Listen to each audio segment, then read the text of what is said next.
خلصنا الموسم الأول من الهجوم على العمالقة لما قرر القادة استمرار إيرين مع فيلق الاستكشاف، وفي الوقت ده أصحاب إيرين راينر وبرتهولد وكوني وساشا وكريستا ويومير كانوا قاعدين مع بعض في مستوطنة معزولة قريبة من جنوب سور روز، وده بسبب خوف القيادات إن أي حد منهم يبقى عملاق زي آني وإيرين. وكوني وساشا قعدوا يتكلموا مع صحابهم وقالوا لهم إن قراهم قريبة من هنا ونفسهم يروحوا يزوروها، بس وهم بيتكلموا ساشا سمعت صوت عمالقة جايين عليهم، وسماعها كان صحيح لأن جات لهم واحدة من فرقة ميكي اسمها نانابا وقالت لهم في 9 عمالقة جايين علينا، أعتقد إن سور روز اخترق، تعالوا معايا بسرعة. فأصحاب إيرين راحوا من غير ما يتسلحوا، هو نانابا وقفت مع ميكي وقالت له إحنا في موقف صعب، فميكي قال لها ما تخافيش، وكلم ميكي واحد من الجنود وقال له روح لإيروين هو لسه في مدينة استوهاس وبلغه باللي بيحصل. وبعد الجندي ما مشي ميكي خد نانابا وأصحاب إيرين وقربوا من ال9 عمالقة اللي جايين، وكوني لما شاف العمالقة قال العمالقة دول جايين من الطريق بتاع قريتي. فميكي قال للكل أنا هروح أعطلهم وأكسب لكم وقت، وفعلا ميكي راح. هو هجم على العمالقة وقدر يقتل منهم 5، ولما بقى فاضل له 4 فجأة ظهر عملاق غريب على شكل وحش وشاف الحصان بتاع ميكي، فمسكوا وحدفوا عليه وميكي وقع، فجه واحد من ال4 عمالقة وأصاب ميكي، بس العملاق الوحش جه عنده واتكلم وقال للعملاق اللي بيصيب ميكي سيبه، وقال لميكي هي الأداة اللي معاكوا وبتطيروا بيها دي اسمها ايه؟ فميكي استغرب انه بيتكلم وما ردش عليه. هو العملاق الوحش خد منه عدة المناورات ومشي وخلى ال3 عمالقة الباقيين ياكلوه. هو لما كان ده بيحصل ساشا سابت باقي اصحابها وافتكرت ابوها فراحت تطمن عليه في قريتها، واول ما وصلت لقت القرية فاضية وشافت عملاق في بيت بياكل امه قدام بنتها، فحاولت ساشا تقتل العملاق وما عرفتش، فخدت البنت الصغيرة وجريت بيها، بس حصانها سابها وجري واضطرت انها تجري على رجلها هي والبنت الصغيرة. ولما العملاق جه وراها خلت البنت تجري لوحدها وبدأت هي تهجم على العملاق بأسهم واصابته في عينه، واستنته يقرب منها واصابته في عينه التانية، ونزلت بعد كده تدور على البنت الصغيرة لحد ما لقت ابوها جاي ومع البنت وقال لها انه نقل كتير من سكان القرية بعيد عن هنا بعد هجوم العمالقة. وساشا ساعتها طمنت على ابوها ومشيت عشان تنضم لباقي اصحابها، ومش بس ساشا هي اللي راحت تطمن على اهلها، ده كمان كوني خد راينر وبرتهولد واتنين كمان وراح يطمن على اهله، بس لقى قريته متدمرة وراح عند بيته لقى عملاق واقع عليه، والعملاق ده ايده كانت هزيلة جدا، فقعد كوني يعيط لانه حاسس ان القرية كلها ماتت، لكن راينر قال له ازاي اهل القرية كلهم ماتوا ومفيش اثار للدماء، اكيد هربوا من هنا، لازم ندور عليهم. ومشيوا كلهم مع بعض عشان يدوروا، بس كوني قبل ما يمشي حس انه سمع صوت امه، فوقف شويه لحد ما راينر جه خده وكمله. وفي نفس الوقت ده نانابا كانت مع مجموعه جنود منهم كريستا ويومير، وقعدوا يدوروا على فجوه السور اللي العمالقه بيدخلوا منها لكن ما لقوهاش، ويومير كانت عايزه ترجع فكريستا قالت لها اصبري خلينا مع القائده نانابا. هو فعلا فضلوا، وكريستا قالت ليومير انت دايما بتبقي معايا في كل مكان، حتى لما انضميت لفيلق الاستكشاف انضميتي معايا، هو الموضوع ده ليه علاقه بعيلتي؟ فيومير قالت لها ما تخافيش انا بعمل كل حاجه لارضاء نفسي مش لارضاء اي حد. فكريستا قالت لها ماشي، وكملوا هما الاتنين طريقهم. وفرق كتير في نفس الوقت ده كانوا بيصدوا العمالقه وبيدوروا على فجوه سور روز اللي العمالقه اخترقوها، واثناء ده ما كان بيحصل هانجي كانت لسه في مدينه ستوهاس، وامرت بنقل اني لمقر فيلق الاستكشاف عشان لما ترجع تبقى تفحصها، بس وهانجي واقفه شافت الشق اللي اني عملته في سور شينا، ولما بصت كويس لقت عملاق موجود في الشق ده، فاتفاجئت وما كانتش فاهمه هو موجود هنا ليه. هو جه من وراها قس اسمه نيك وقال لها ابعدوا ضوء الشمس عن العملاق ده بسرعه، فهانجي اتفاجئت اكتر من كلامه وخلت الجنود يغطوا الشق اللي في السور، ومسكت نيك بعدها وقالت له قول لي كل اللي تعرفه عن العمالقه اللي جوه السور دول يا اما هرميك. فنيك قال لها مش هقول حاجه، لو عايزه ترميني ارميني. فهانجي سابته رغم انها عارفه انه يعرف معلومات. ووصل في الوقت ده الجندي اللي ميكي بعته لايروين وقال له ان في عمالقه اخترقوا سور روز، فايروين بسرعه خلى هانجي تستدعي ايرين وميكاسا عشان يروحوا كلهم يشوفوا ايه اللي حصل في السور. وقبل ما يتحركوا ارمن جه لايرين وقال له القائده هانجي بتقول انها شافت عملاق في سور شينا، معنى كده ان الاسوار فيها عمالقه او معموله من العمالقه، ازاي بقى في عمالقه تانيين اخترقوا الاسوار دي؟ بس ايرين ما كانش عنده تفسير لتساؤلات ارمن، وهم بيتكلموا هانجي جت ومعاها القس نيك واتحركوا كلهم مع بعض، وبدات هانجي تقول لايرين وارمن وميكاسا وليفاي ان نيك يعرف معلومات عن العمالقه اللي داخل الاسوار بس مش عايز يقول لها عشان كده جابته معاها. وخرجت هانجي حجر بلوري مسكته في ايدها، فليفاي قال لها هو ايه الحجر ده؟ فهانجي قالت له ده جزء متصلب من جسد العملاقه الانثى، انا خدته وحللته ولقيت انه مطابق تماما للطبقه الخارجيه بتاعه الاسوار. الاسوار مبنيه من العمالقه، والطبقه الخارجيه بتاعتها هي الماده الناتجه من تصلب العمالقه، عشان كده انا بقترح لما نوصل ايرين يتحول لعملاق ويتصلب ويسد فجوه سور روز ويسد كمان فجوه سور ماريا، وده طبعا لو ايرين يقدر يعمل كده. فارمن قال احنا ممكن كمان نستغل ان العمالقه نشاطهم بيقل في الليل ونتسلل لشيجانشينا ونروح للقبو بتاع بيت ايرين. فهانجي قالت فكره كويسه ممكن نبقى ننفذها. ولما كانت هانجي واللي معاها في الطريق الحقيقي بالصدفة مجموعة كوني ومجموعة نانا اتقابلوا في الجنوب الغربي، ومحدش منهم كان لقى الفجوة بتاعت السور، وشافوا قلعة قريبة منهم فراحوا كلهم هناك يستريحوا فيها. وشوية ووصلت هانجي واللي معاها لمنطقة في الجنوب الغربي اسمها إيرمك، وهناك نيك شاف السكان بيهربوا بعد ما العمالقة اخترقوا السور. وليفاي قال له ذنب الناس دي كلها هيبقى في رقبتك لو ما اتكلمتش. وساعتها نيك قرر يتكلم وقال لهم انا هقول لكم معلومة ممكن تفيدكم. انا عضو في جماعة اسمها جماعة الاسوار، ومش هقدر اقول لكم اي حاجة عن اللي اعرفه، بس في حد ممكن هو اللي يقول لكم. الحد ده هو بنت من الجنود الجدد اسمها كريستا. فايرين لما سمع الاسم قال انا اعرفها. وهم بيتكلموا دخلت عليهم ساشا وانضمت لهم، وكانت جايبه معاها كمان رساله لهانجي من القياده. فهانجي جهزت الكل وانطلقوا كلهم عشان يلاقوا الفجوه اللي في السور، وكمان عشان يلاقوا كريستا. بس ليفاي ما راحش معاهم، وهانجي قالت لكل الجنود اللي معاها احنا هنروح قلعه قريبه من هنا. واللي هانجي ما تعرفوش ان دي كانت نفس القلعه اللي كوني واصحابه فيها. ولما كانوا نايمين فجاه اتهجم على القلعه من العمالقه، وكوني واللي معاه استغربوا ان العمالقه نشطين بالليل. ولما بصوا لقوا العملاق الوحش قدامهم وراح تسلق سور روز. وراينر وهو واقف قعد يفتكر ان من ساعتين بالظبط اول ما وصلوا القلعه كانوا قاعدين كلهم مع بعض، وكوني حكى ليومير وكريستا عن اللي حصل في قريته، وقال لهم انه حاسس ان العملاق اللي كان فوق بيته ده يبقى امه. فيومير قعدت تضحك عليه وتسخر منه. وشويه وقامت تدور على حاجه تاكلها في القلعه، ودخل راينر عليها وقال لها انا عايزك تفضلي تسخري من كوني كل ما يتكلم عن قريته عشان ما يفضلش قلقان على اهله. فيومير قالت له انا مش مهتمه بكوني دلوقتي، اهم حاجه اكل، انا لقيت علبه سمك وهاكلها. فراينر مسك العلبه منها وقال لها ايه اللغه اللي على العلبه دي غريبه، عرفت منين انها علبه سمك؟ واستغرب راينر من يومير. بس في اللحظه دي العمالقه هجموا على القلعه. ورجع راينر للحاضر ولقى نانابا وكام جندي معاها من فرقه ميكي بيجهزوا عشان يقاتلوا العمالقه، وده لانهم مسلحين على عكس راينر واصحابه. ونزلوا فعلا قتلوا عملاق ووقعوه على 3 عمالقه. بس واحده من الجنود لقت باب القلعه اقتحم من عملاق، فطلعت قالت لراينر واصحابه انزلوا بسرعه امنعوا انه يطلع. فنزلوا وراينر خد معاه شعله، لكن لما فتح باب لقى العملاق قدامه وكان هيقتله، لحد ما بيرتهولد جه ضرب العملاق وانقذه. وكوني وكريستا ويومير نزلوا على العملاق مدفع ووقعوه وافتكروا انهم نجحوا، لكن فجاه جه عملاق تاني من ورا كوني وهجم عليه. فراينر بعده ومسك العملاق، والعملاق بسنانه اصاب ايد راينر، واضطر راينر انه يشيل العملاق ويوديه عند النافذه. وكوني كان معاه سكينه ضرب بيها العملاق، وجات يومير ضربته برجلها ووقعته. وبعدها كريستا عالجت راينر وعاشوا لحظات من الهدوء. بس بره نانابا واللي معاها كانوا لسه بيقتلوا العمالقه لحد ما خلصوهم والتقطوا انفاسهم، لكن العملاق الوحش ما سابهمش وهجم عليهم من بعيد. وهجومه ده وقع احجار القلعه على 2 من الجنود اللي مع نانابا، والاتنين دول ماتوا وما بقاش فاضل غير نانابا وجندي كمان اسمه جارجر. ولما بصوا لقوا مجموعه من العمالقه جايين عليهم، فنانابا قالت دي كارثه، الغاز خلاص هيخلص مننا. وفعلا اول ما العمالقه وصلوا للقلعه جارجر وقع عندهم، فنانابا نزلت انقذته وحاولت تطلع لكن ما عرفتش، والعمالقه كلوا جرجر وبعد كده كلوها. وساعتها بقى راينر واصحابه في موقف صعب. فيومير قالت لكوني هات السكينه اللي معاك انا هقاتل، واخدتها وراحت قالت لكريستا ما تنسيش وعدنا وعيشي حياه تفتخري بيها.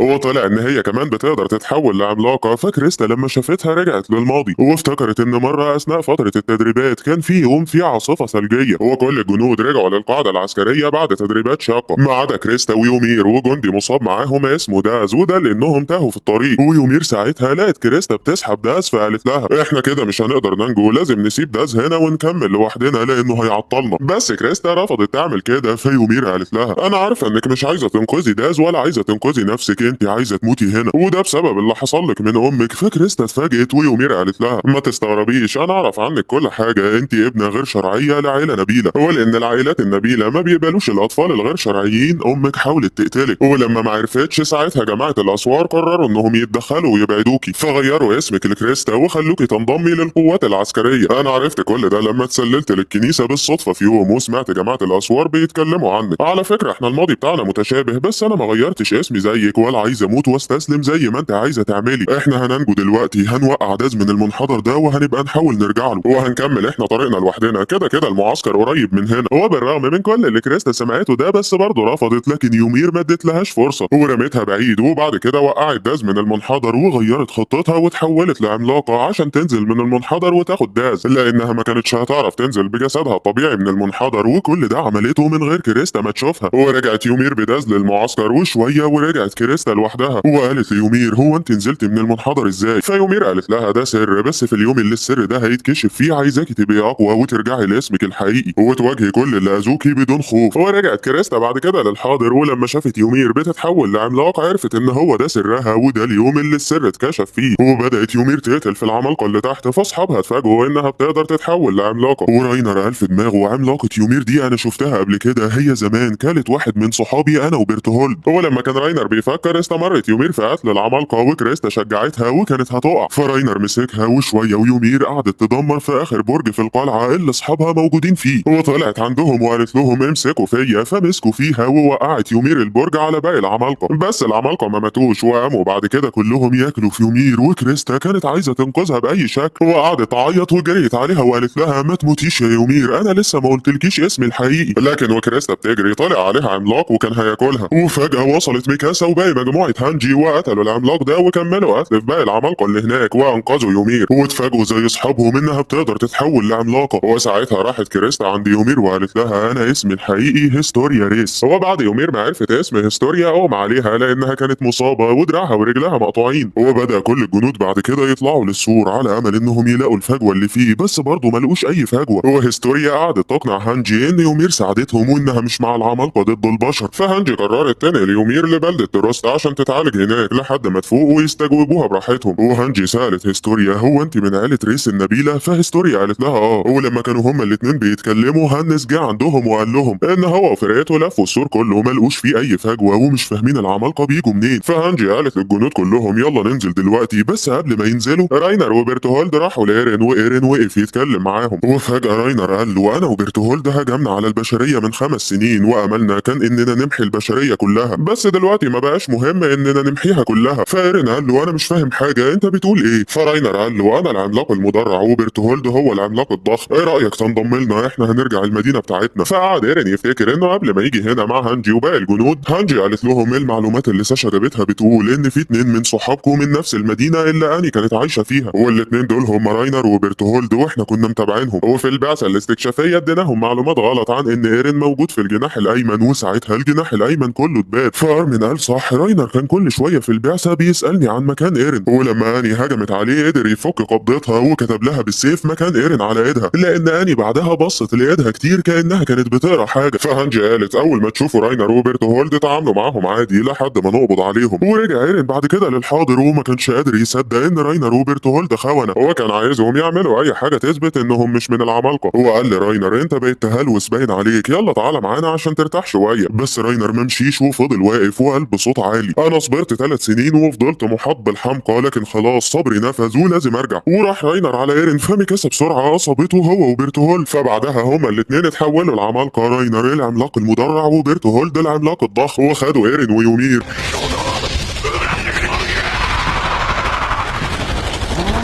وضرب راينر ووقعه، وبرتهولد وقف قدام هانجي والجنود وابتلع يومير وجندي كمان معاها. فهانجي والجنود هجموا عليه وحاولوا يصيبوه لكن ما عرفوش لان برتهولد خرج حراره من جسده وبعدهم عنه. هو ظهر كوني في الوقت ده وما كانش شايف ولا فاهم اللي بيحصل وسال هم فين راينر وبرتهولد، يا ريت حد يساعدهم لان مش شايفهم. هو ما كانش يعرف كوني ان راينر وبرتهولد هم العمالقه اللي قدامه. هو ساعتها هانجي امرت فرقتين انهم يهتموا ببرتهولد وخدت اربن في فرقه ثالثه وقالت له انت هتيجي معايا نساعد ايرين. وبعد ايرين ما ضرب راينر قام راينر وضربه ضربه قويه وقعته وكان هيكمل، فجت ميكاسا حاولت تصيب راينر وما عرفتش بسبب صلابه جسده. وقعد ايرين وهو واقع يفتكر صداقته مع راينر وبرتهولد وكان مستغرب انهم كانوا بيمثلوا عليه كل ده، وقال في دماغه انتوا اقذر ما في العالم انا هقتلكوا. وقام ايرين ضرب راينر فراينر رد عليه بضربه وقع ايرين بعدها وافتكر انه مره في تدريباته مع اني قالت له هعلمك حركه تدافع بيها عن نفسك لو اللي قدامك اقوى منك. ووقعته اني بالحركه دي، فجت ميكاسا وقالت لها انا عايزه اتعلمها انا كمان. ووقفوا الاتنين قصاد بعض وكله جه يتفرج على القتال لانه بين اتنين اقوياء جدا. بس قبل ايرين ما يفتكر اللي حصل بالكامل راينر هجم عليه، فرجع ايرين للحاضر واستخدم حركه تاني ووقعه بيها. ولما راينر عرف يفك نفسه ايرين مسكه برجله وقدر بعدها يقطع ايده. هو بعد راينر عنه وجه ارمن وميكاسا وقالوا لايرين حاول تعيقه وتهرب منه، هو مش عايز يقتلك هو عايز يخطفك ويهرب بيك. فايرين سمع كلامهم وقرب للسور عشان راينر ما يعرفش ياخده. هو نزلت هانجي كمان وقالت له اقطع رجله عشان ما يعرفش يجي وراه. هو فعلا لما راينر جري على ايرين وهجم ايرين تفادى ضرباته وركز على رجله ومسكها ووقعه، وبعد كده بدأ يضغط على راسه عشان يقطعها. وهانجي قالت راينر جسده مش كله صلب، اي دروع بيبقى فيها مناطق مش مغطاه بالحديد عشان تساعد على الحركه، وواحده من المناطق دي هي خلف الركبه. فميكاسا لما سمعت الكلام ده راحت بسرعه اصابت راينر في المنطقه اللي خلف الركبه. هو بالفعل ما كانش فيها درع، وراينر بقى في موقف صعب وزاد ضغط ايرين عليه، فراينر صرخ عشان بيرتهولد يساعده، وبيرتهولد اتصرف ووقع نفسه عليهم. هو ده عمل انفجار كبير جدا طير كل الجنود وادى فرصه لبيرتهولد اللي خرج من العملاق الضخم وخد يومير وكمان ساعد راينر. وراينر قدر يخرج ايرين من عملاقه وياخده معاه وهربوا. وبعد هروبهم ب5 ساعات بيكشيس كان في بلده تروس. هو جاله ايروين هناك وقال له احنا انضم لنا مجموعه من الشرطه العسكريه عشان يساعدونا. لاول مره الشرطه العسكريه بيتعرضوا لخطر مواجهه العمالقه. بس وهم بيتكلموا رجعت عندهم ساشا ومعاها جندي كمان وحكوا لهم كل اللي حصل. هو جان وليفاي كانوا موجودين في تروست هم كمان وسمعوا اللي ساشا قالته، وجان ما كانش مصدق اللي بيسمعه. هو قرر ايروين ساعتها انه ياخد الجنود ويروحوا عند هانجي واللي معاها عشان يرجعوا ايرين. هو هانجي في الوقت ده كان مغمى عليها هي ومجموعه جنود منهم ميكاسا، وده بعد ما اتصابوا في الهجوم الاخير بتاع بيرتهولد. وشويه وفاقت ميكاسا وعرفت من ارمن ان عدى 5 ساعات على خطف ايرين، فلبست كوفيه دايما بتبقى معاها لان ايرين كان مديها لها زمان. هو قعدت تفتكر انها دايما لما كان ايرين بيعمل مشاكل وهي بتدافع عنه ايرين في الاخر كان بيسيبها وبيكمل في مشكلته زي ما حصل دلوقتي وبرضه سابها. هو ميكاسا قالت لارمن هو ليه دايما ايرين بيسيبنا وبيبعد حتى لو حاولنا نرجعه، انا نفسي افضل مع ايرين على طول وما يبعدش ابدا. هو اثناء ما هما بيتكلموا جالهم هانس ادالهم اكل وقال لهم ما تخافوش على ايرين، هو قوي وعنيد، انا واثق انه هيقدر يهزم الاثنين العمالقه دول. فارمن وميكاسا اطمنوا من كلام هانس، وشويه ولقوا ايروين والجنود جايين عليهم. هو بداوا يطلعوا الاحصنه في مصاعد عشان ينزلوها للجانب التاني من السور ويلحقوا ايرين. وقامت هانجي وهي تعبانه وقالت لهم راينر وبرتهولد اكيد منهكين ورجعوا لهيئتهم البشريه دلوقتي، ما اعتقدش انهم هيكونوا بعدوا لانهم كمان هيخافوا يتوغلوا وسط العمالقه عشان العمالقه ما تهجمش عليهم، فهيستنوا بالليل لما نشاط العمالقه يقل ويبداوا يتحركوا ويبعدوا، وحاولوا تلاقوهم قبل الليل. هو انطلق بعد كده ايروين بالجنود، وفايرين في الوقت ده لقى نفسه مع بيرتهولد وراينر ويومير في غابه عند سور ماريا، وكانت ايده مقطوعه. فراينر قال له انت ويومير هتاخدوا شويه وقت عشان تتعافوا، احنا هناخدكم معانا للموطن بتاعنا وهنمشي من هنا بالليل لان زي ما انت شايف العمالقه بتحوطنا من كل مكان. فيومير قالت له العمالقه اللي جم هجموا علينا في القلعه كانوا نشيطين بالليل، ممكن دول برضه ينشطوا بالليل عادي. فراينر قال لها لا دول ما بينشطوش بالليل زي ما انت عارفه. هو ايرين وهو بيسمعهم قعد يفكر في كلامهم وفكر كمان هيهرب ازاي، وما كانش واثق في اي حد منهم. هو فجاه وهم قاعدين راينر قال احنا قتلنا العمالقه بكل قوتنا، لازم القيادات ترقينا. فكلهم استغربوا من كلام راينر، وبرتهولد فكروا وقال له احنا محاربين مش جنود، احنا كنا بنمثل اننا جنود الفتره اللي فاتت. هو بالفعل راينر افتكر، ويومير قالت راينر حاسس بالذنب بسبب اللي عمله كعملاق، وده بيخليه ساعات ينسى ويفتكر انه فعلا جندي وبيحارب العمالقه. فايرين قال لبرتهولد وراينر ازاي تعملوا كده، انا حكيت لكم ان العمالقه قتلوا امي قدامي، كنتوا حاسين بايه وانتوا بتسمعوني؟ انتوا قتله ولازم تموتوا وانا اللي هقتلكم. فراينر قام زعق وقال له كفايه صراخ، مش لازم كل شويه تفكرنا اننا قتله. فيومير غيرت الموضوع وقالت لراينر وبرتهولد هو مين العملاق الوحش اللي بيشبه القرد ده، انتوا اكيد تعرفوه وعايزين توصلوا له عشان ترجعوا لموطنكم تاني. بس قبل راينر وبرتهولد ما يردوا ايرين قال لها انا مش فاهم، فاهميني بتتكلموا عن ايه؟ فيومير قالت له اهدى واوعى تفتكر انك لو قتلت راينر وبرتهولد الموضوع هيخلص. فايرين قال لها امال مين العدو الحقيقي؟ لكن يومير ما ردتش عليه. هو راينر قال لها انضم لنا يا يومير، انا عارف انك عايزه تنقذي هيستوريا، احنا هنساعدك في ده. فقعدت يومير تفكر، لكن لما بصت لقت فايلق الاستكشاف بيقرب عليهم، فراينر جهز عشان يتحرك بايرين ويومير. هو قبل ما يتحركوا بيرتهولد قال له يومير كلت مارسيل صاحبنا من 5 سنين، انت ازاي واثق فيها؟ فراينر قال له ما تخافش احنا هنجيب هيستوريا معانا لانها من عيله كبيره، وساعتها يومير هتبقى معانا، احنا خلاص مهمتنا هتنتهي في الاسوار لما نسلم الكل في الموطن بتاعنا. هو لما نعمل كده عايزك تعترف لاني بمشاعرك ناحيتها، انا عارف انك بتحبها. هو راح راينر لايرين بعد كده عشان ياخده، بس ايرين هجم عليه فراينر مسكه وخنقه. هو شاف ايرين بيرتهولد بيتكلم مع يومير وبيقول لها انت كلت صاحبنا من 5 سنين، هل افتكرتي ده لما رجعت لشكلك البشري؟ فيومير قالت له لا مش فاكره انا اسفه. فبيرتهولد قال لها ما تعتذريش، فقدان الذاكره شيء طبيعي بيحصل للي زينا، حتى ايرين برضه مش فاكر زيك. وهما بيتكلموا ايرين بدا يفقد الوعي من خنق راينر ليه، وما كانش فاهم اي حاجه من محادثتهم. هو اخر حاجه سمعها بيرتهولد وهو بيسال يومير هو انت قعدتي قد ايه كعملاق خارج الاسوار؟ هو يومير قالت له قعدت 60 سنه. وقاموا بعد كده انطلقوا مع راينر عشان يهربوا من الفايلق. واثناء هروبهم يومير قالت لراينر استنى، انا حسيت دلوقتي ان هيستوريا مع الفايلق لازم نرجع نجيبها. فراينر قال لها مش هينفع دلوقتي، اوعدك هنرجع لها لها تاني انا عايز اجيب هيستوريا اكتر منك. فيومير سكتت وقعدت في الوقت ده تفتكر ماضيها اللي حصل قبل اكتر من 60 سنه. ساعتها يومير كانت طفله مشرده لحد ما لقاها زعيم طائفه وخدها معاه واداها اسم يومير. هو كذب وقال لطائفته ان يومير بتمتلك دم الملك اللي بيمنح الخلود ولازم الكل يكنوا لها الولاء، وفعلا بدات كل الطائفه تكن ليومير الولاء وحياتها اتغيرت للاحسن. بس في يوم السلطات اكتشفت الطائفه والطقوس اللي بيعملوها فقبضوا عليهم كلهم وحقنوهم ورموهم، وده ادى لتحويلهم لعمالقه. وبدات يومير تتجول خارج الاسوار وحست ان اللي بيحصل لها ده بسبب انها كدبت على الطائفه. وبعد كده استريحت في الارض لعقود لحد ما قامت قبل 5 سنين ولقت قدامها بيرتولد واني وراينر وواحد صاحبهم اسمه مارسيل. ولما هجمت على راينر مارسيل حماه فكلت مارسيل ورجعت يومير الليله دي لشكلها البشري ووعدت نفسها انها تعيش حياه خاليه من الاكاذيب، وفعلا عاشت حياتها. ولما عرفت قصه هيستوريا بالصدفه حست ان هيستوريا بتشبهها لان حياتها مليئه بالاكاذيب زيها، فقررت تتبعها في كل مكان وانضمت زيها للقوات العسكريه وما بقتش عايزه تنفصل عنها ابدا. ورجعت يومير للحاضر وهجمت على بيرتولد وقالت لراينر يا اما ناخد هيستوريا دلوقتي يا اما هقتلكوا. فراينر وافق واتحولت يومير لعملاقه واستنت لما فيلق الاستكشاف تخطى العمالقه ودخل الغابه. وبعد كده اول ما شافت هيستوريا ابتلعتها وهربت، وراينر اتحول لعملاق وساعدها وجري بيهم. فهنس قال للجنود يلا نروح وراهم بسرعه، وفعلا راحوا. وايروين قاد مجموعه من الجنود تانيين واستدرج عمالقه وراه عشان يجي بيهم لراينر من الامام. وفي الوقت ده يومير وهي بتهرب مع راينر وبرتولد خرجت هيستوريا من فمها، وخرجت هي كمان جزئيا من عملاقها عشان تتكلم معاها وقالت لها انت هتيجي معانا، العالم داخل الاسوار ملوش مستقبل، صدقيني خارج الاسوار احسن بكتير. وعلى فكره انا جبتك معانا عشان مصلحتي الخاصه، راينر وبرتولد محتاجينك بسبب علاقه عيلتك بجماعه الاسوار، انت هتفيديهم وهيعرفوا منك حاجات كتير، فانا جبتك معانا عشان ما يقتلونيش وينتقموا مني، وده لاني قتلت صاحبهم من 5 سنين. فهيستوريا قالت لها انا رافضه كل الافكار اللي انت بتقوليها، بس انا هبقى معاكي في اي مكان تروحيه. وهم بيتكلموا ايرين فاق ولا هنس بيحاول يصيب راينر، وجم بقى جنود الفيلق هجموا وميكاسا اصابت يومير في عينيها. فهيستوريا قالت لها ما تاذيش يومير، هي مضطره تعمل كده، راينر وبرتولد اجبروها. فراحت ميكاسا عند بيرتولد ولقت راينر حاميه بايديه فقالت له سيب ايرين، بس بيرتولد ما سابهوش. وجم بقى اصحابهم وقالوا لبيرتولد ازاي تعمل كده، معقول كنت بتخدعنا طول ال3 سنين اللي فاتوا وانت قاتل؟ فبيرتولد زعق وقال لهم انا ما كنتش عايز اعمل كده، انتوا فعلا صحابنا. وفجاه كلهم بصوا لقوا ايروين جاي قدامهم بالعمالقه اللي استدرجها. فالجنود بعدوا وايروين ساب العمالقه تصطدم براينر وحاول راينر يبعدهم ومعرفش، والعمالقه مسكوه. فايروين قال للجنود يلا نستعيد ايرين وهجموا كلهم، بس في طريقهم في عملاق اصاب ايروين وقطع ايده، وفي جنود كتير ماتوا من العمالقه.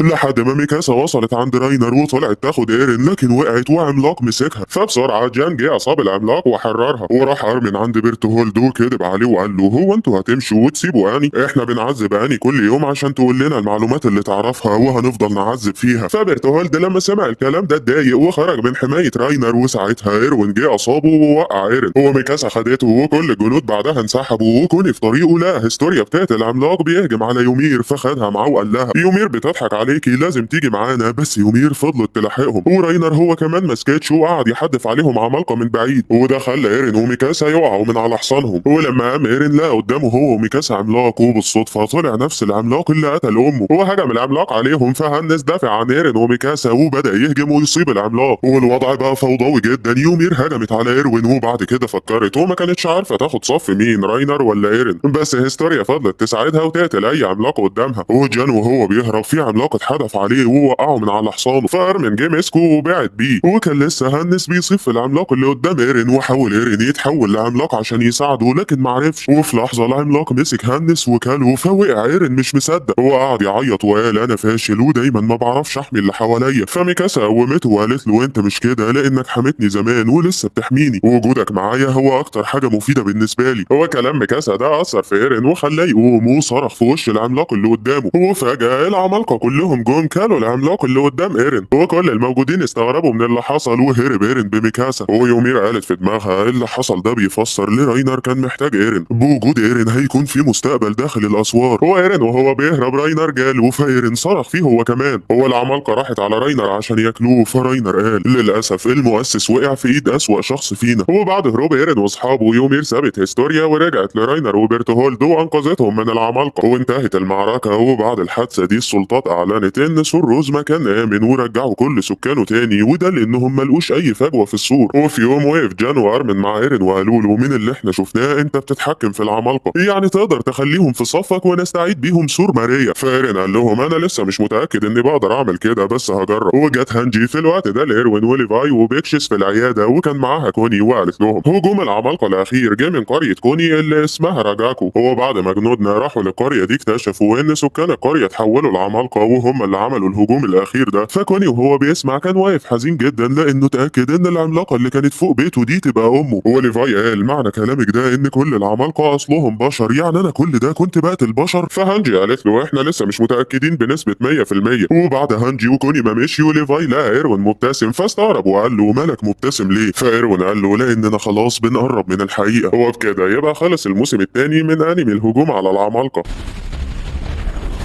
حضرتك ما تنساش تعمل سبسكرايب ولايك للحلقة.